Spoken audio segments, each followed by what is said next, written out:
आजची ही आपली सखोल चर्चा सुरू करण्यापूर्वी मी एका अशा सुरक्षित लष्करी तळाचा विचार करत होते जिथे आजूबाजूला काहीच दिसत नाहीये. म्हणजे अगदी शून्य दृश्यमानता. आणि तिथे प्रवेश करण्यासाठी कडक नियम. माझे काम आवडत असेल तर 9730018446 जीपे फोनपेवर मदत करून पाठिंबा देऊ शकता. या नंबरवर फोन करू नये. अत्यंत गुप्त असे पासवर्ड वापरले जात आहेत. म्हणजे एक अतिशय हाय सिक्युरिटी झोन म्हणूया आपण. हो, अगदी तसंच. पण या अतिशय सुरक्षित आणि कडक शिस्तीच्या लष्करी तळाच्या अगदी मधोमध एक अतिशय सामान्य, अजिबात गोंधळ नसलेला आणि सुरळीत चालणारा असा शेतकऱ्यांचा बाजार भरलेला आहे. अरे छा. हे ऐकल्यावर साहजिकच कोणाच्याही डोळ्यासमोर एखादा आधुनिक आणि अत्याधुनिक तंत्रज्ञानाने सज्ज असलेला बेस उभा राहील. हो ना, म्हणजे जिथे रडार आणि सेन्सर्स असतील असं काहीतरी. अगदी. पण आज आपण ज्या माहितीच्या स्रोतावर चर्चा करणार आहोत ना, तो आपल्याला कोणत्याही आधुनिक जगात घेऊन जात नाही. तो आपल्याला थेट शेकडो वर्षांपूर्वीच्या काळात घेऊन जातो. क्या बात आहे. मग परीक्षेत आला आहे. हा मजकूर आपल्याला थेट छत्रपती शिवाजी महाराजांच्या राजधानीत म्हणजे रायगडावर घेऊन जातो. रायगडावरील एका सकाळचं वर्णन आहे ते. हो. आणि आजचं आपलं उद्दिष्ट फक्त या वर्णनाची स्तुती करणं हे नाहीये, तर या दाट धुक्याआड नक्की कोणती प्रशासकीय आणि लष्करी व्यवस्था लपलेली होती हे समजून घ्यायचंय. नक्कीच. एका साध्या मेंढपाळाला मिळणाऱ्या वागणुकीमागे कोणतं सामाजिक धोरण होतं आणि सुरक्षेचे नियम आणि नागरिकांचा स्वातंत्र्य यांचा मेळ कसा साधला गेला होता ह्याच्या मुळाशी आपल्याला जायचंय. अगदी बरोबर बोललात.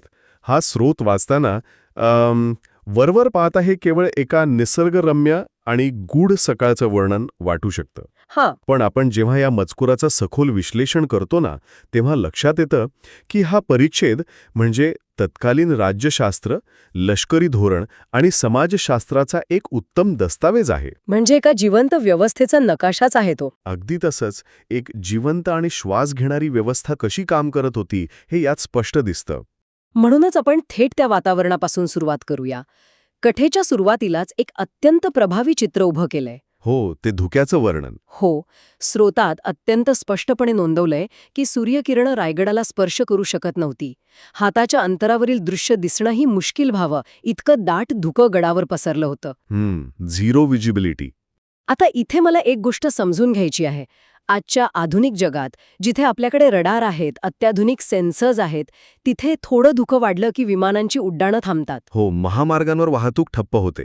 पण या मजकुरात असं लिहिलंय की अशा दाट धुक्यातही हातात मशाली घेतलेले मावळे अत्यंत सतर्कतेने गस्त घालत होते आणि गडाला पहारा देत होते. मला सांगा, शून्य दृश्यमानता असताना नुसत्या मशाली घेऊन गस्त घालणं खरोखरच किती प्रभावी असू शकतं की हे फक्त एक मानसिक समाधान होतं? हा खूपच महत्वाचा प्रश्न आहे आणि याचं उत्तर तत्कालीन युद्धशास्त्र आणि मानसिकतेमध्ये दडलंय. कसं काय?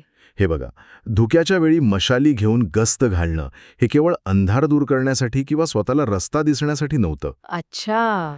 शत्रूसाठी धुकं हे नेहमीच एक नैसर्गिक आवरण असतं. बरोबर. म्हणजे लपण्यासाठी ती सर्वोत्तम जागा असते. बरोबर.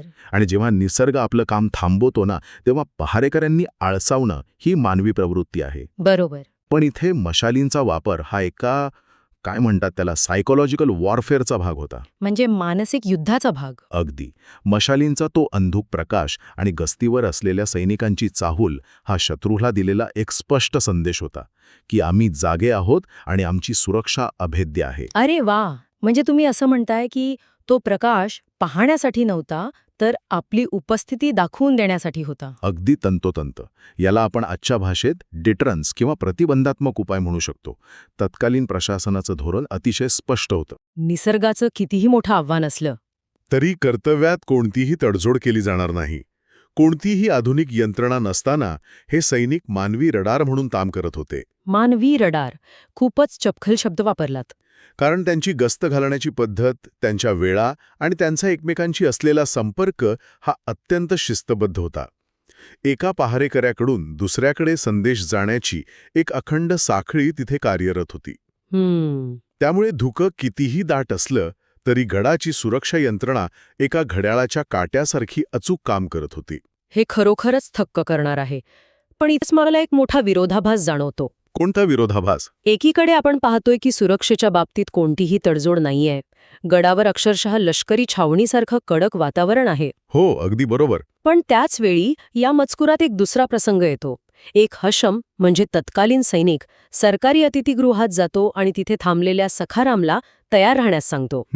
सखारामचा प्रसंग. इतकंच नाही तर सरकारी दुकानातून सखारामला नवे कपडे दिले जातात आणि ते घालून त्याला थेट दरबारात जाण्याची वर्दी दिली जाते. बरोबर. आता सखाराम कोण आहे? तर एक साधा मेंढपाळ. मला इथे थोडी शंका येतेय.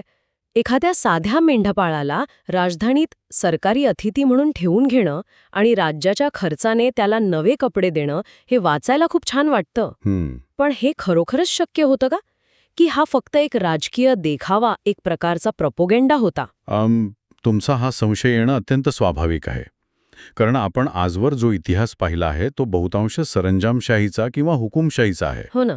त्या काळात म्हणजे 17व्या शतकात आजूबाजूला मुघल आणि आदिलशाहीसारख्या बलाढ्य सत्ता होत्या. तिथे सामान्य माणसाला राजाच्या दरबारात सोडा साध्या सुभेदाराच्या वाड्यासमोरून ताटमानेने चालण्याची परवानगी नसायची. अगदी खरंय. पण इथे सखारामला मिळालेली वागणूक हा कोणता देखावा नव्हता, तर ती या नव्या राज्याची एक जाणीवपूर्वक राबवलेली धोरणात्मक चौकट होती. यामागची यंत्रणा समजून घेणं आवश्यक आहे. म्हणजे राज्याच्या तिजोरीतून सामान्य माणसांसाठी असा खर्च करण्याची अधिकृत तरतूद होती. नक्कीच होती.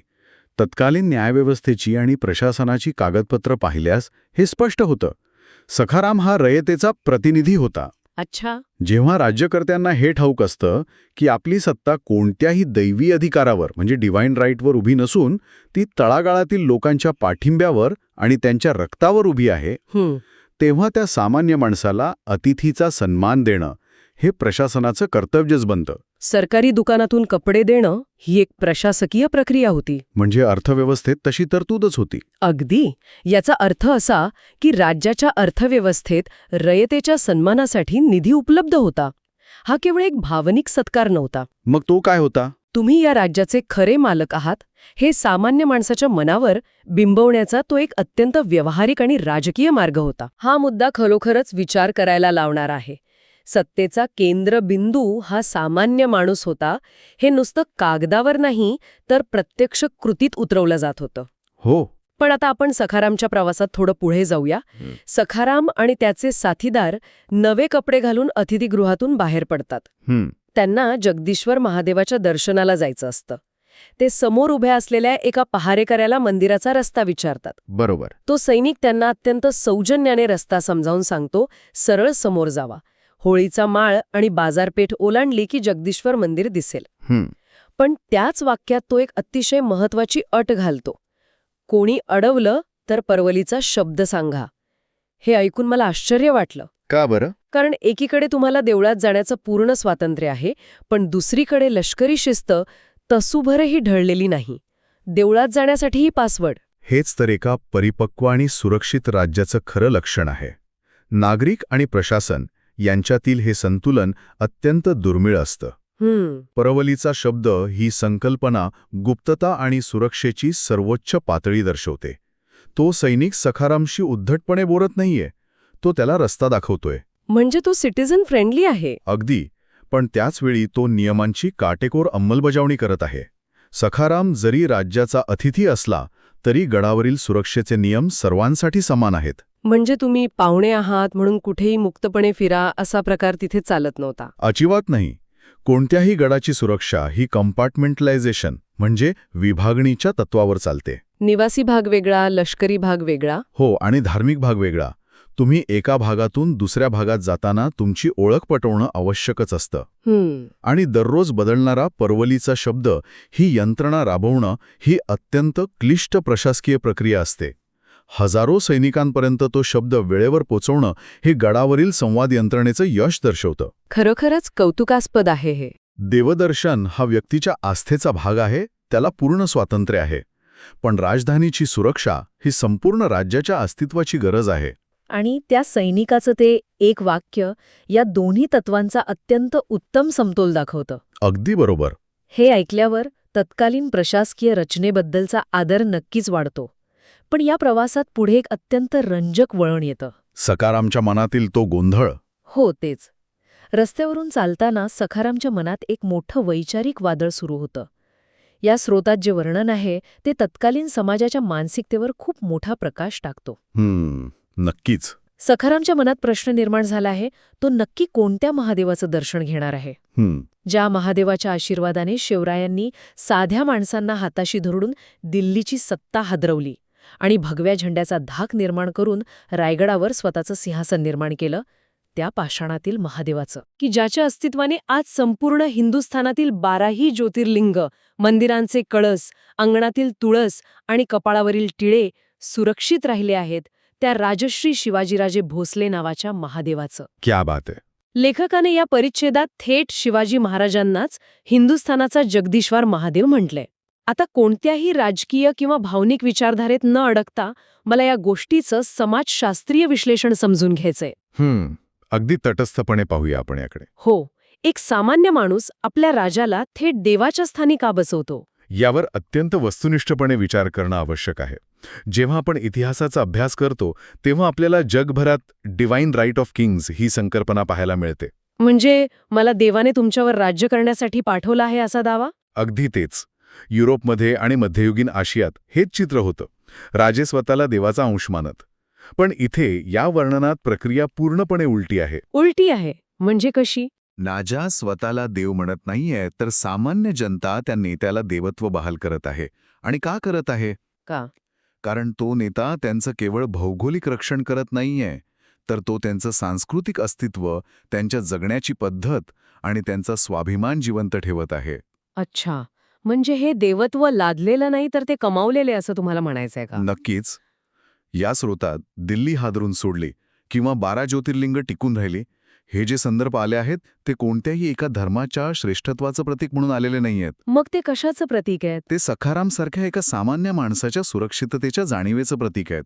शेकडो वर्ष सततच्या आक्रमणांमुळे आणि अस्थिरतेमुळे सामान्य माणसाच्या मनात एक प्रकारची अगतिकता आली होती. हो, म्हणजे आपली घरं, आपली श्रद्धास्थानं कधीही नष्ट होऊ शकतात ही भीती कायम होती. अगदी बरोबर. अशा वेळी जेव्हा एखादा नेता उभा राहतो आणि ह्या सर्व गोष्टींना संरक्षण देतो तेव्हा समाज त्याला स्वाभाविकपणे सर्वोच्च स्थानी म्हणजे देवाच्या जागी बसवतो.